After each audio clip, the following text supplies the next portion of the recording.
let's talk about Brian Koberger. Remember last week we talked a little bit about the judge unsealing the witness list. Interesting thought about people on the list. I think there were 180 names. Let me pull it up. 180 names, but I should say potential witnesses, not guaranteed witnesses. These are people who could have been called by the prosecution. They had 180 names potentially on their list. The defense also released their list. Didn't release it. It was unsealed.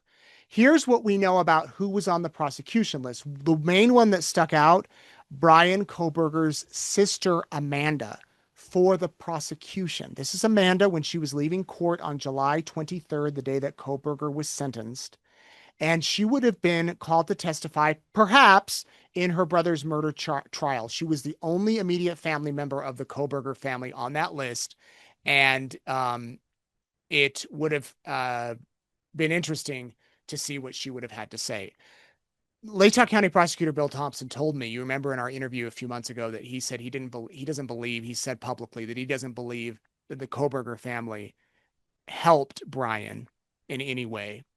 But what would she have to say to add to the prosecutor's side? And I want to add here that she's also on the defense's side. She was on both lists. She would have testified perhaps for both sides. Other notable names, including on the prosecution's list, Bethany Funk and Dylan Mortensen. Those are the roommates. We heard from Dylan at the sentencing hearing. She spoke. Bethany submitted a written statement. And then also Ethan Chapin's triplet brother and sister, Hunter and Maisie Chapin.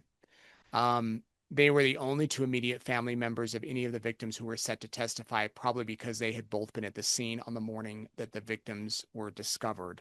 Their bodies were found. In addition, there was also the defense during the mitigation phase. That's if he had been found guilty, who would have testified. And Koberger's sister was on that list. They had 56 people on that list, including Koberger's other sister, Melissa. This was for the mitigation, meaning please spare him. Don't give him death. Give him life. Michael and Marianne Koberger, his parents, and Washington State University professor John Snyder.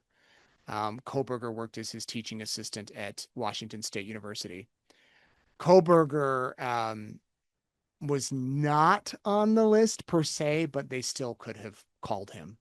And that would have been interesting if he would have testified. So did him knowing that his sister might be called to testify for the prosecution encourage him to take the plea agreement? That's a thought. A lot of people think that, but we don't know. We'll see. And that kind of leads to our next discussion about Koberger and these high profile inmates. He is currently in the J block of the Idaho Department of Correction. And I went out there about 3 or 4 weeks ago. We toured one of the facilities, not where Koberger is. So that's like Max, the J block. Chad Daybell is there too. Death Row is there. While they're on J block, if you walk it, think of like a pod situation where you could have like the A block and there's A1, A2, A3. It's not like they're seeing each other every day that I know of. They might be able to, but I doubt it. The Death Row people are, together from what I've been told, still on J block, but Koberger could be over here. Also, we know Koberger is segregated, likely for his own safety. But the facility we went to housed minimum, medium, and closed custody inmates. Closed custody inmates, right. 2,128 beds, men. And I want to show you some video. This was part of a media day. They invited the media to go out and explore the facility. This was, a typical prison, as you can see, the gates, the chain link gates, the doors that close, the gate chains, going and closing, concrete hallways. But here's what I wasn't expecting. A wood shop with like saws and screwdrivers and hammers and tools. Yeah, there are inmates that go in and they make beautiful work, like this beautiful wood floor. The inmates made this. They do beautiful jobs. They learn how to use their hands to create stuff. There were classrooms where inmates used to get their GED and further their education and take classes. The license plates that you and I drive in Idaho, use on our cars, we don't drive them, we put them on our cars, they're made here. we got to see them making the plates, and they were rolling out kind of the new line of plates that's coming out, which was fascinating to see. And yeah, these guys are working. They get 40 cents an hour. 40 cents an hour. That's it. It goes on their books, or it could go toward restitution.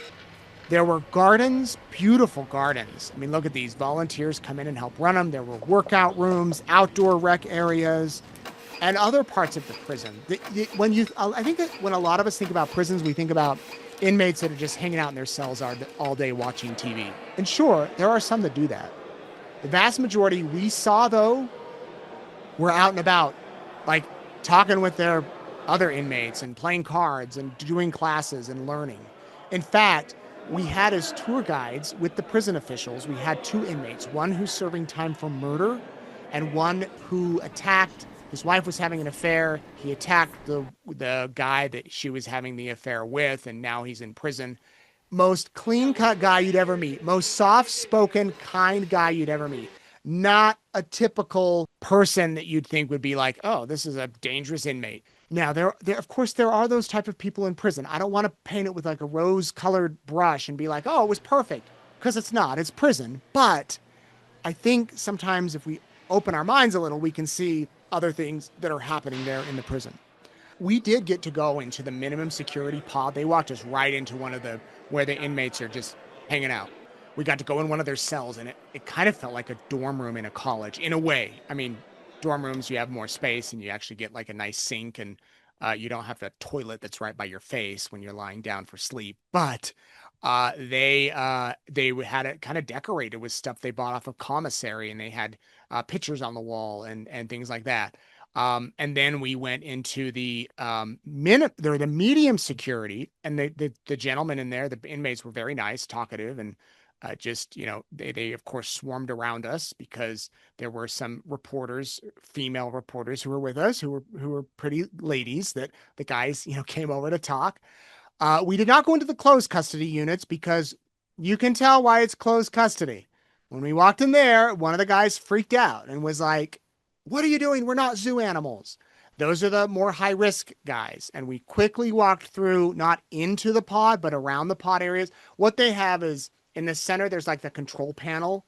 And then there's the pods around it with like walking space you can go to. So in the first two areas, we actually went in, and then the others, we just walked around. It was an interesting tour. And I just wanted to show you some of the video of it just to kind of give us another look at what things are like inside the prisons.